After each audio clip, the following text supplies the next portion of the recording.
소중한 분이세요. 당신은 너무너무나 존귀한 분이십니다. 당신은 축복의 근원입니다. 당신은 축복의 통로입니다. 당신의 삶에 만남의 복이 넘쳐납니다. 형통의 복도 넘칩니다. 하나님이 함께 하십니다. 아멘.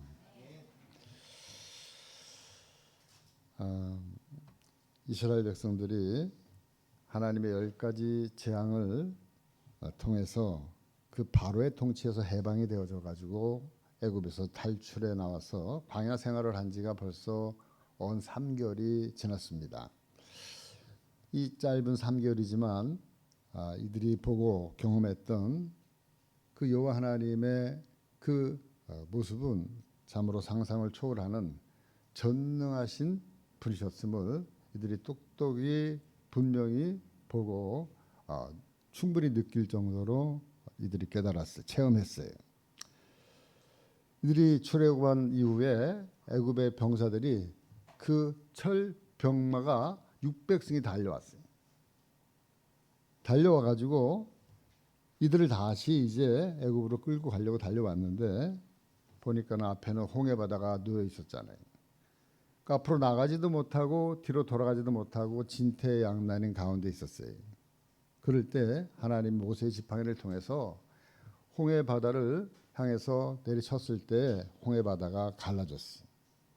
그 바닷길을 바로 육지처럼 건너게 되어졌어요. 다 건너니까 바로 그들을 바로 뒤쫓아왔던 그 애굽의 철병거 군사들은 다 홍해 바다에 빠져서 수장이 되어졌어요. 이런 걸 이제 이들이 목격하고 경험했어요. 광야길을 걷는데 이들이 목이 말랐어요. 사막 광야를 걷는 이스라엘 백성들이 목이 말라가지고 괴로워하고 힘들어할 때 하나님 모세를 통해서 바위를 쳐라. 그 바위를 통해서 하나님이 또 물을 내게 해가지고 마시게 하였습니다. 그러니까 이들이 광야길을 걷는데 농사를 지을 수가 없잖아요. 먹고 살아야 되는데 광야길을 걸어가려면 하나님이 이들에게 매일 아침마다 만나를 이슬처럼 내려줬어요. 그러니까 이들이 아침에 나가서 일용할 양식을 만나를 거두어서 만나를 먹었어요. 그러니까 만나는 먹고 살 수 없잖아요. 또 때로는 또 고기도 먹고 싶잖아요.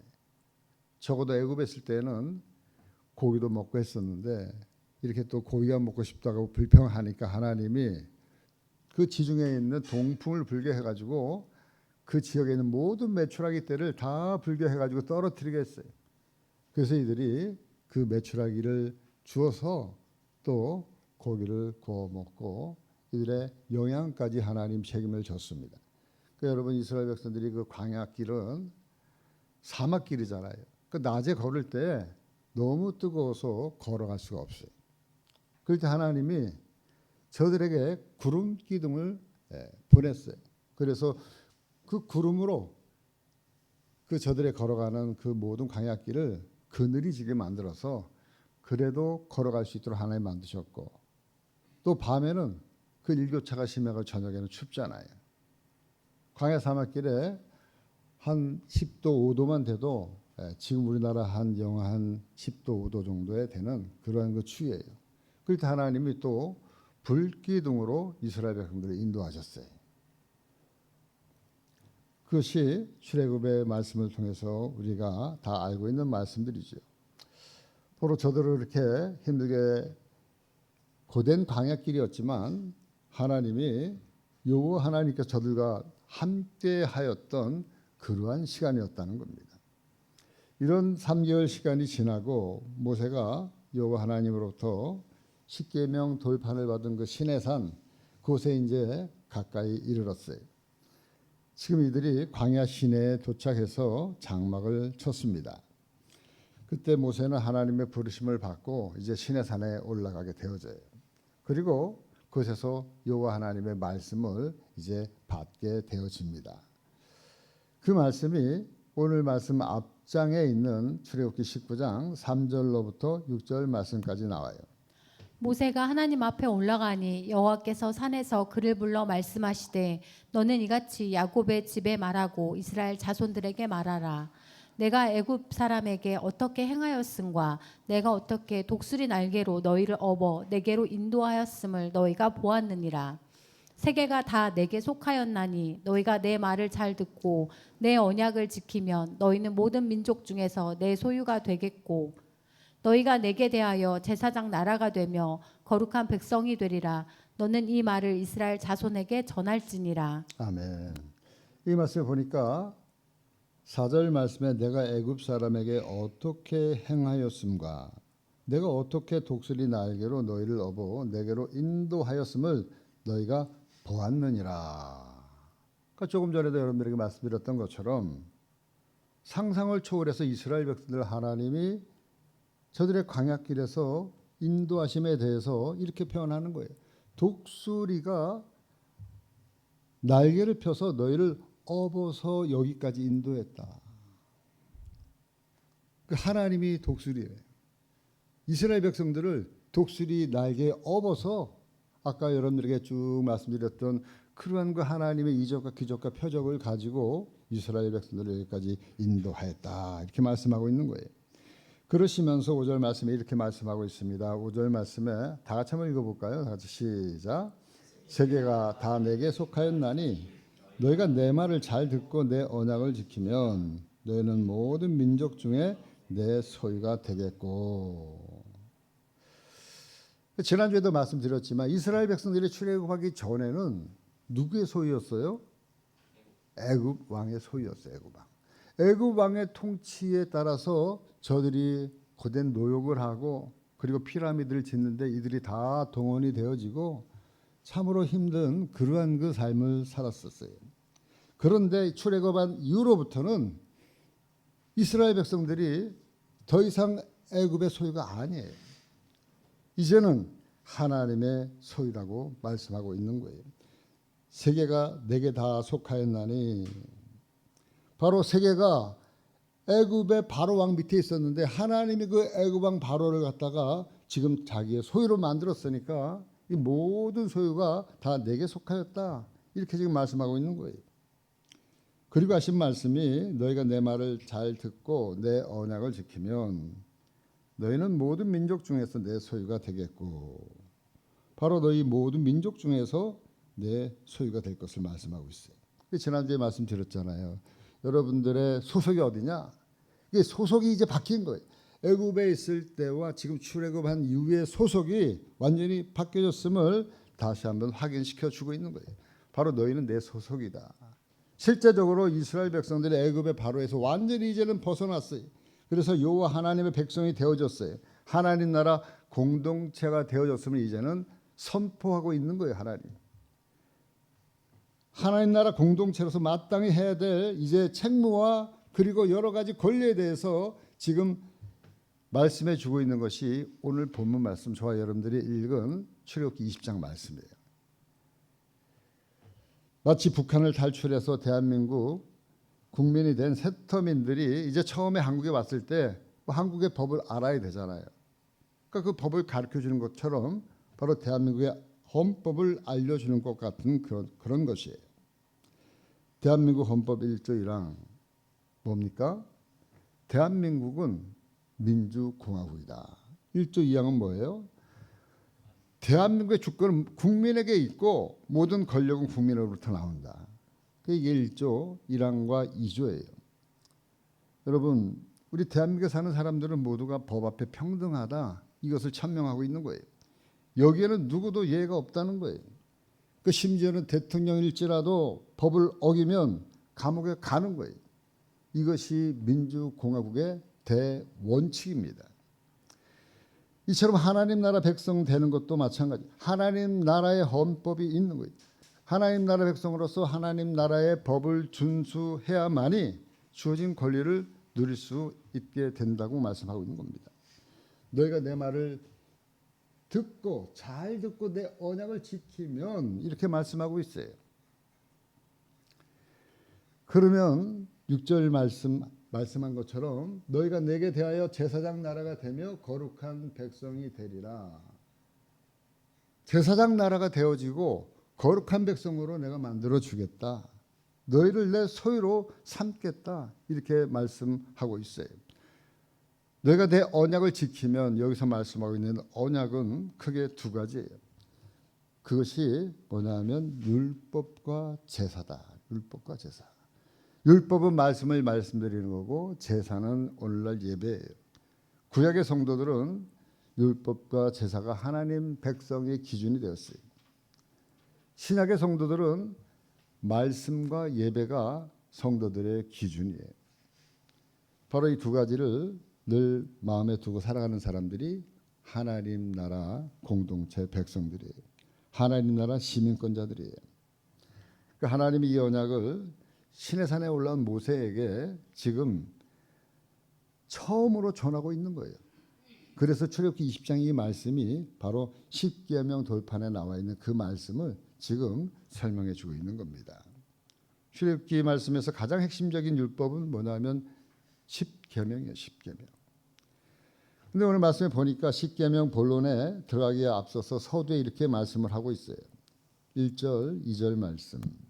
하나님이 이 모든 말씀으로 말씀하여 이르시되 너는 너를 애굽 땅 종 되었던 집에서 인도하여 낸 내 하나님 여호와니라. 아멘. 먼저 하나님과 이스라엘 백성들과의 관계를 설정해 주고 있어요. 관계. 어떤 관계냐? 나는 너를 애굽 땅 종되었던 집에서 인도하여 낸 내 하나님 여호와라. 여러분, 제가 늘 여러분들이 말씀드리는 것처럼 성경에서 애굽하면 무엇을 얘기합니까? 애굽 하면 딱 나와야 될 말이 세상이다. 세상. 성경에서 애굽하면 세상이에요. 그러니까 애굽 땅 종되었던 집, 이것은 뭐냐면 세상에서 죄의 종으로 살고 있었던 저와 여러분들을 말씀하고 있는 거예요. 그랬던 우리를 이제는 세상에서 건져내어서 더 이상 죄의 종이 아닌 하나님 나라 자유 시민권자로서 불러내어서 너희들에게 자유함을 주게 한 분이 바로 여호와 하나님이시다. 이렇게 이스라엘 백성들의 정체성을 분명하게 언급해 주고 있는 거예요. 이스라엘 백성들의 정체성이다. 죄악 세상에서 건져내서 세상 밖으로 불러냄을 받은 사람들의 공동체, 바로 이것이 하나님 나라 구성원들이고 저와 여러분들이 성도들이에요. 그것이 바로 교회예요. 교회 공동체가 하나님 주시는 이 첫 번째 말씀이 뭐냐? 바로 율법과 제사라는 거예요. 율법과 제사. 오늘날로 얘기하면 말씀과 예배다. 말씀과 예배. 하나님이 그 첫 번째, 하나님의 언약의 첫 번째가 뭐냐면 모든 율법의 기초가 되는 이 십계명이라는 게 십계명. 십계명은 하나님 나라 백성들이 당연히 마음에 새기고 살아야 될 가장 기본적인 법이에요. 그 내용이 오늘 말씀 저와 여러분들이 읽은 말씀이에요. 첫 번째 계명이 뭐냐? 너는 나 외에 다른 신들을 내게 두지 말라. 두 번째 계명은 어떠한 형상도 만들지 말고 그것에게 절하지 말라. 세 번째는 너희는 내 이름을 망령되게 하지 말라. 함부로 부르지 말라는 거예요. 네 번째는 내 안식일을 기억하여 거룩하게 지키라. 이렇게 말씀을 하고 있습니다. 그러니까 첫 번째부터 네 번째까지는 바로 나와 하나님과의 관계에 대해서 말씀하고 있어요. 나와 하나님과의 관계에 대한 법이에요. 이 네 계명 중에 특별히 우리가 주목해 볼 말씀이 첫 번째, 두 번째 계명이에요. 첫 번째, 두 번째 계명. 첫 번째 계명은 다른 신을 내 앞에 두지 말라는 거예요. 그리고 어떠한 형상도 만들지 말고 그 형상에게 절하지 말라. 우상 숭배하지 말라고 얘기하고 있는 거예요. 그 말씀이 우리가 오늘 읽었던 말씀 출애굽기 20장 3절로부터 쭉 읽었는데 3절부터 6절까지 다시 한번 우리 홍 집사님 읽어주실래요? 너는 나 외에는 다른 신들을 내게 두지 말라. 너를 위하여 새긴 우상들을 만들지 말고 또 위로 하늘에 있는 것이나 아래로 땅에 있는 것이나 땅 아래 물속에 있는 것에 어떤 형상도 만들지 말며 그것들에게 절하지 말며 그것들을 섬기지 말라. 나는 내 하나님 여호와는 질투하는 하나님인즉 나를 미워하는 자의 죄를 갚되 아버지로부터 아들에게로 3대까지 이르게 하거니와 나를 사랑하고 내 계명을 지키는 자에게는 1000대까지 은혜를 베푸느니라. 아멘. 여기 말씀에 보니까 하나님은 철저하게 다른 신, 어떠한 형상을 우리 앞에 두거나 그것에 절하지 말 것을 말씀하고 있어요. 그러면서 그것에 대해서 5절 6절에 이렇게 설명하고 있습니다. 뭐라고 얘기하고 있냐면 나 내 하나님 여호와는 질투하는 하나님인즉. 하나님 어떤 분이시라고요? 질투하는 하나님. 그러면서 말씀하시기를 나를 미워하는 자의 죄를 갚되 아버지로부터 아들에게 3, 4대까지 이르게 하거니와 나를 사랑하고 내 계명을 지키는 자에게는 1000대까지 은혜를 베푸느니라. 그러니까 하나님은 질투하는 하나님이다. 이 말의 뜻은 뭐냐면 하나님은 그만큼 우리를 사랑하신다 이 소리예요. 사랑하지 않으면 질투하는 마음이 없어요. 질투한다는 건 뭐냐면 하나님은 우리를 그만큼 사랑하신다는 거예요. 우리를 사랑하신다는 것을 반증하는 말씀이에요. 그런데 그 사랑하는 자가 자신을 두고 다른 신을 더 다른 사람을 더 가까이 둔다. 사랑하는 사람이 여기 있는데 이 사람 놔두고 다른 사람을 견눈질하고 다른 사람을 가까이 둔다. 그러니까 하나님은 그거 갖다가 질투하는 거예요. 질투하는 거예요.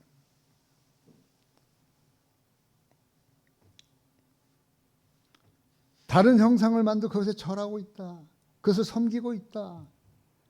그러니까 하나님 보실 때 이 우상 숭배의 죄는 다른 것은 몰라도 내가 너희를 너무 사랑하기 때문에 이것만큼은 절대 용서가 안 되는 거예요. 네? 용서가 안 되는 거예요.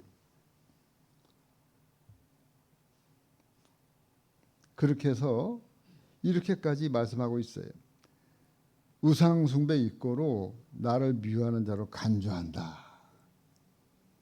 그래서 우상 숭배의 죄를 이렇게 말씀하고 있어요. 내가 그들의 죄를 갚되 아버지로부터 아들에게로 3, 4대까지 이르게 하신다. 우상 숭배에 대한 하나님의 벌이에요. 우상 숭배에 대한.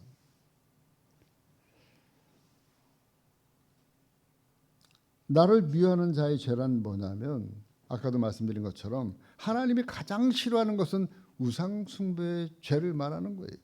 하나님의 사랑을 배반하고 무시하고 부인하고 거절하고 다른 우상에게 절하는 것, 이것이 가장 큰 죄라는 거예요. 하나님 볼 때. 그래서 성경에서 보면 불신의 죄가 가장 큰 죄라고 말씀하고 있는 겁니다. 요한복음 16장 9절 말씀. 죄에 대하여라 함은 그들이 나를 믿지 아니함이요. 네. 죄에 대해서 말하는데 죄에 대하여라 함은 죄가 뭐냐?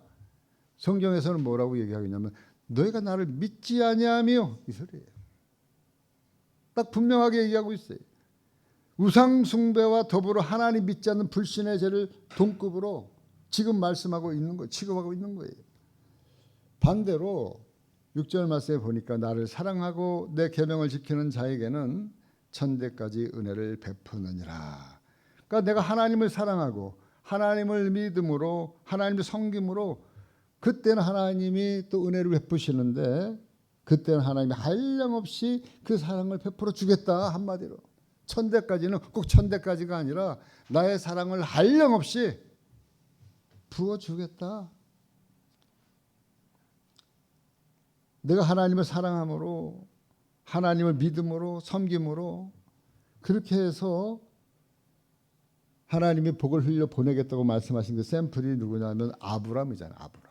아브라함이 말씀했지. 내가 너를 복의 근원 삼겠다. 복의 통로 삼겠다. 그래서 아브라함으로부터 시작되어진 이 믿음의 계보들이 오늘날까지 저와 여러분들까지 흘러 내려온 거예요. 그 하나님이 이렇게 믿음으로 새로운 질서를 하나 만드셨어요. 그 새로운 질서가 믿음이라는 거예요.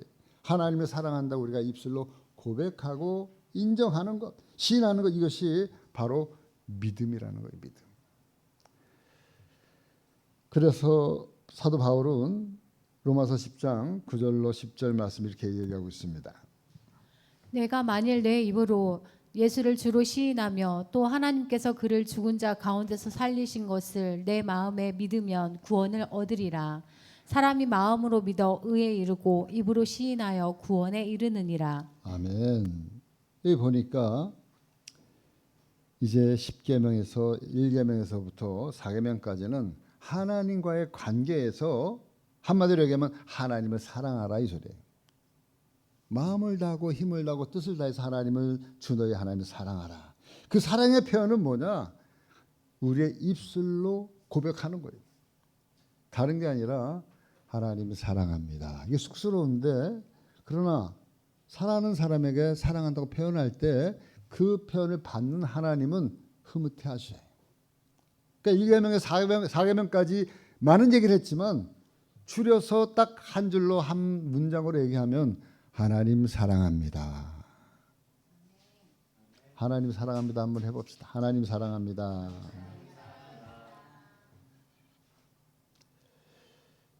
이제 10계명 5절로부터 10절까지 10계명까지는 이웃과의 관계에 대해서 설정을 하고 있어요. 가장 가까이는 내 부모를 공경하라. 부모님. 또 가장 가까이 있는 주변의 사람들에게 살인하지 말라, 간음하지 말라, 도둑질하지 말라, 내 이웃에게 이웃의 것을 탐하지 말라, 이웃에게 거짓 증거하지 말라. 이 5가지 계명 주셨어요. 그러니까 이 계명은 사람들과의 관계, 모든 사람들이 살아가는데 필요한 가장 기본적인 법을 지금 설정해 주고 있어요. 이것이 바로 10계명의 율법이에요. 가장 가까운 이웃인 부모를 기점으로 해서 나와 가까이 하고 관계하고 있는 모든 이웃들에게 이 계명을 적용하는 거예요.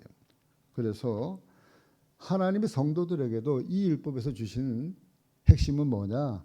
이웃 사랑이라는 거예요. 이웃 사랑. 그러니까 하나님을 사랑하는 것과 그리고 함께 사랑하는 사람들끼리 사랑하라고 하나님 말씀해 주시고 있는 거예요. 그러니까 가장 율법의 정신은 뭐냐? 율법은 뭐 혼내주고 뭐 벌을 하는 것이 아니라 율법의 정신으로 올라가면 그 안에는 사랑이 있는 거예요. 사랑이. 그래서 한 율법사가 예수님에게 와가지고 물어봅니다. 예수님, 10계명이 있는데 10계명 중에 가장 큰 계명이 무엇입니까? 그럴 때 예수님은 이렇게 말씀하셨어요. 마태복음 22장에서부터 35절로부터 40절 말씀. 그 중에 한 율법사가 예수를 시험하여 묻되 선생님 율법 중에서 어느 계명이 크니이까? 예수께서 이르시되 내 마음을 다하고 목숨을 다하고 뜻을 다하여 주 너의 하나님을 사랑하라 하셨으니 이것이 크고 첫째 되는 계명이요 둘째도 그와 같으니 내 이웃을 내 자신같이 사랑하라 하셨으니 이 2계명이 온 율법과 선지자의 강령이니라. 아멘. 그러니까 예수님이 이 10계명에 대한 부분을 이렇게 딱 한마디로 요약해 놓은 거예요.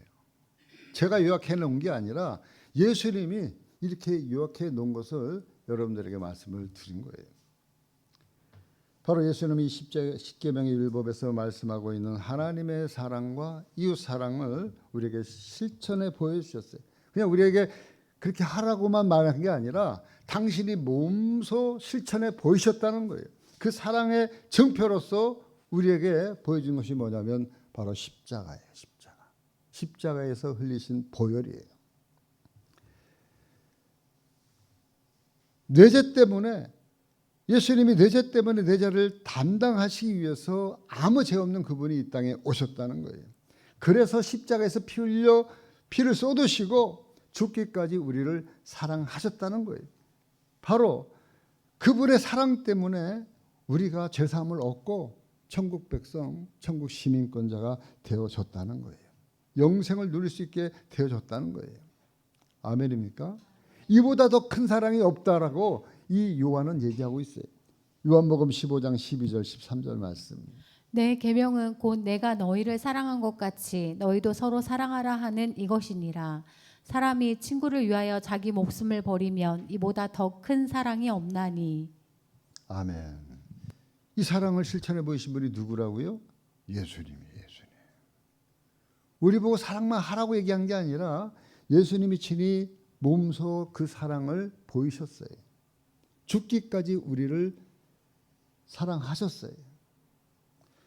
저와 여러분들은 주님의 그 사랑에 빚진 자들. 그래서 그 사랑의 빚을 갚기 위해서 저와 여러분들이 살아가면서 그 사랑의 빛을, 이 복음을 우리가 알고 있는 대로 전하는 거예요. 주님의 사랑을 우리의 삶의 현장에서 조금이라도 실천하고 보여주고, 그래서 주변 사람들에게, 이웃들에게 그리스도의 사랑을 알 수 있도록 내가 그 도구가 되어지는 거예요. 바로 그렇게 주님의 사랑을 삶의 현장에서 실천하면서 살아가시는 저와 여러분들 되어지기를 주님의 이름으로 축원합니다. 이제 두 번째 주신 언약이 있는데, 두 번째 이스라엘 백성들과 주신 맺은 언약은 뭐냐면 제단에 관한 것, 제사에 관한 말씀을 잠깐 이야기하고 있는 거예요. 그 말씀이 오늘 두 번째로 읽었던 23절, 24절 말씀이에요. 너희는 나를 비겨서 은으로나 금으로나 너희를 위하여 신상을 만들지 말고 내게 토단을 쌓고 그 위에 내 양과 소로 내 번제와 화목제를 드리라. 내가 내 이름으로 기념하게 하는 모든 곳에서 내게 임하여 복을 주리라. 아멘. 이 말씀 보니까 십계명 말씀과 더불어서 이 말씀이 이어져 나오는 거예요. 그러니까 이스라엘 백성들과 언약을 세우는데 율법에 대한 말씀을 다 마치고 나서 이제 제사에 대한 말씀을 언약을 하는 거예요. 야, 이제 너희에게 하나의 언약이 있는데 그 언약이 뭐냐 하면 하고 얘기하는 거예요. 23절 말씀에 너희는 나를 비겨서 은으로나 금으로나 너희를 위하여 신상을 만들지 말고 내게 토단을 쌓고 그 위에 내 양과 소로 내 번제와 화목제를 드리라. 내가 내 이름을 기념하는 모든 곳에서 내게 임하여 복을 주리라. 그러니까 이 말씀은 제사와 예배를 동시에 말씀하고 있는 아주 특이한 말씀이에요. 구약에는 사실상 예배에 대한 언급이 별로 없는데 바로 구약의 제사는 늘 양과 소를 잡아가지고 피를 드리는 거예요. 그 피로서 말미암아 제사함을 얻고 정결케 되어지는 것을 샘플로 계속해서 구약의 제사를 통해서 우리에게 보여주셨잖아요. 근데 신약의 예배는 달라요. 더 이상 우리는 짐승을 잡아가지고 그 피로 드리는 게 아니라 우리 대신 흘리신 그 피가 바로 예수 그리스도의 보혈의 피가 됐기 때문에 우리는 그분의 이름을 높이고 그분의 이름을 기념하면서 우리가 오늘날 이 시간에도 예배를 드리는 거예요. 저와 여러분들이 찬양하고 기도하고 모든 것이 뭐로 시작해요? 뭐로 끝나요? 예수님으로 시작하고 예수님으로 말씀드리고 예수님의 이름으로 기도합니다로 끝나는 거예요. 이것이 신약의 저와 여러분들이 드리는 이 예배. 그래서 오늘 말씀하고 있잖아요. 내가 내 이름을 기념하는 모든 곳에서 내게 임하여 복을 주리라. 이스라엘 백성들의 정체성은 어디에 있느냐? 제사에 있고 성도들의 정체성은 어디에 있느냐? 예배에 있다는 거예요. 예배. 우리는 더 이상 소와 양의 피를 고기를 태워서 번제를 드리고 화목제를 드리는 게 아니라 우리는 예수 그리스도의 보혈과 그분이 하나님의 아들이심을 믿는 믿음의 고백, 그 믿음의 고백을 통해서 저와 여러분들이 지금 예배를 드리는 거예요. 그 예배는요, 어느 곳에서나 어느 장소에서나 예배의 자리로 나아갈 수 있다고 말씀하고 있어요. 아까도 여기 말씀하고 있잖아요. 내가 내 이름을 기념하는 모든 곳에서 내게 임하여 복을 주리라. 정해지지 않았어요. 구약에서도. 바로 저와 여러분들이 예배하는 그곳에 하나님이 임하시고 복을 주겠다. 그래서 말씀하고 있습니다. 주님이 마태복음 18장 20절 말씀. 두세 사람이 내 이름으로 모이는 곳에는 나도 그들 중에 있느니라. 이 말은 뭐냐면 두세 사람이 모였을 때 우리가 해야 될 것은 예배라는 거예요. 그냥 모여가지고 난 뒷담화하고 궁시렁거리고 다른 소리하고 뭐 먹을 거 얘기하고 놀러 갈 거 얘기하는 거 아니라 성도들이 두세 사람 이상 모이면 뭐 하라고요? 예배. 내 이름을 기념하는 그곳에서 내게 임하여서 내게 복을 주리라. 예배의 복을 말씀하고 있어요. 예배의 복. 하나님은 예배하는 자를 찾으시고 예배하는 자들에게 상 주시고 예배하는 자를 하나님이 복 주시는 줄 믿습니다.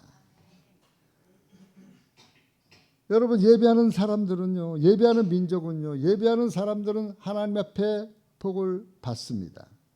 예배하는 가정은 복을 받습니다. 예배하는 개인은 복을 받습니다. 그것이 제 말이 아니라 역사 이래로 지금까지 수많은 나라, 수많은 가정, 수많은 사람들이 지금 예배를 드리고 그리고 하나님으로부터 축복을 받은 사례가 수없이 말할 것 없이 많아요. 말할 것 없이. 예배를 통해서. 그중에 여러분 대표적인 나라가 미국과 한국이에요. 여러분 트럼프 대통령 취임식 저는 못 봤지만 뭐 거기서 울려 퍼지는 게 뭐예요? 영광 글로리. 영광 하나님을 갖다가 찬양하더라고요. 제가 보니까. 잠깐 보니까. 그리고 기도를 하는데 목사님이 나와서 취임 기도를 하는데 예수님의 이름으로 기도를 하더라고요. 그 예배예요, 예배. 대통령 취임식이 예배예요. 여러분 대한민국도 예배를 잘 드리는 나라예요. 그동안 우상 숭배로 찌들었던 이 대한민국이 어느 순간부터 기독교가 들어와서 복음이 들어와서 예배를 드림으로 말미암아 이 나라가 점점 복을 받게 되어졌어요. 그래서 여러분 세계에서 선교사를 가장 많이 보내는 나라 2위가 바로 미국과 대한민국입니다. 세계 선교사의 거의 한 5분의 4는 미국과 대한민국 선교사님들이 나가서 복음을 증거한다는 건 뭐예요? 예배를 드린다는 거죠. 예배를 드린다. 이 말씀은 불변의 진리인 줄 믿습니다.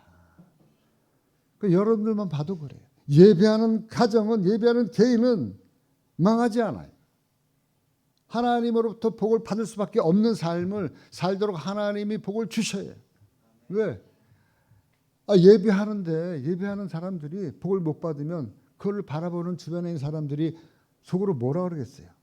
야, 저렇게 예배를 열심히 잘 드리는 사람인데 저렇게 복을 못 받으면 저들이 믿는 하나님은 살아있겠을까? 저들이 믿는 하나님을 내가 믿을 수가 있을까?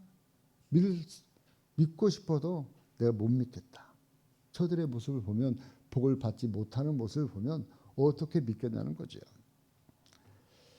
사랑하는 성도 여러분, 오늘날 이제 코로나로 인해서 비대면이 가져온 아주 나쁜 것이 뭐냐면 예배를 멀리하게 만들었다는 거예요. 우리 성도들 가운데 비대면이는데 뭐 비대면 가운데서도 예배를 못 드렸는데 그게 은연중에 배워져 가지고 이제는 예배 안 드리는 게 그냥 당연한 것처럼 생각이 들 때가 있다는 거예요. 그렇게 만들어졌다는 거예요. 개교회마다 예배를 소홀하게 만들었다는 거예요. 이 비대면이 가져온 폐해가.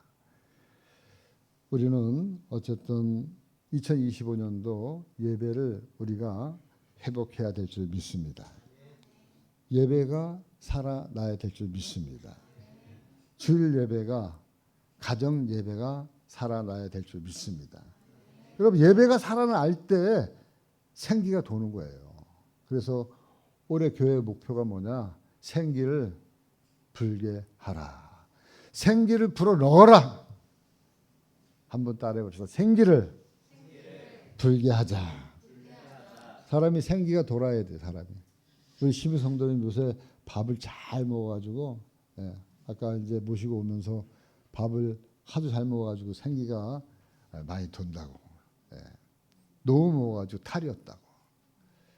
그러니까 여러분 밥도 많이 먹지만 영적인 예배를 잘 드리고 하나님 말씀을 잘 먹으면 영적인 생기가 돌게 되어져 있는 거예요.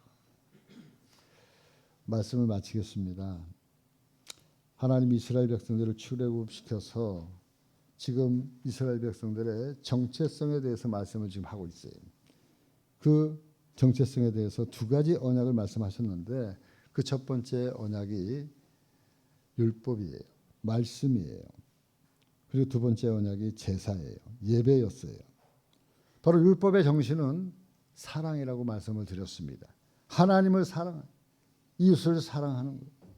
바로 이것이 하나님이 우리와 맺은 언약이에요. 언약. 하나님을 사랑합니다. 두 번째는 예배. 어느 곳에서나 어디에서나 우리가 예수 그리스도의 이름을 가지고 그분을 높이는, 그리고 예배하는 그들에게 하나님은 내가 너에게 임하여 복 주겠다 언약하셨습니다. 하나님이 이스라엘 백성들 애굽에서 인도에 나와서 가장 먼저 가르치신 것이 바로 이 율법과 제사, 말씀과 예배. 우리는 말씀에 살고 말씀에 죽고 예배에 살고 예배에 죽어야 합니다. 말씀의 중심은 하나님 사랑이에요. 말씀의 중심은 이웃 사랑이에요. 예배의 중심은 예수 그리스도의 십자가 복음이에요. 이것을 우리 마음 중심에 항상 간직하고 살아가는 사람들이 성도이고, 그리고 성도들의 정체성이에요. 주님 오시는 그날까지 성도들의 정체성인 이 말씀과 예배 충실히 우리가 이행하면서 살아가시는, 그래서 하나님으로부터 복을 받는 모든 성도들 되어지기를 주님의 이름으로 간절히 축원합니다.